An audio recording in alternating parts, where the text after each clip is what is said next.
La buca delle lettere è rossa con tanto di penna e foglietto precompilato per segnalare i casi di malasanità da imbucare direttamente in ogni ospedale. Ogni missiva verrà portata in regione e poi consegnata direttamente al presidente, che la vaglierà una ad una di persona, assicura lo stesso.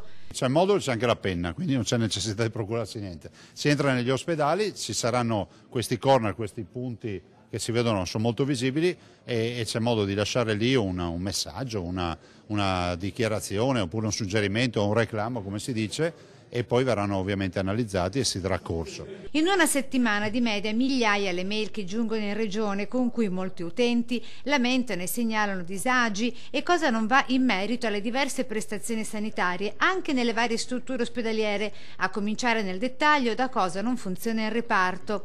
Ecco le segnalazioni da fare con accanto i volti, con nomi e cognomi di tutti i dirigenti responsabili della sanità e delle varie strutture ospedaliere comprese. Un investimento da 80.000 euro per i 200 espositori che entro la prossima settimana verranno posizionati in tutti gli ospedali del Veneto. Dall'altro c'è anche un totem che riporta ovviamente le foto dei direttori responsabili con i telefoni e le mail, in maniera tale che i cittadini possano anche contattare se hanno qualcosa da dire.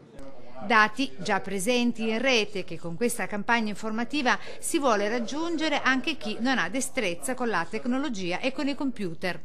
Di essere a disposizione del cittadino, che è il contribuente, che è colui che paga le tasse per avere dei servizi e per migliorare il servizio.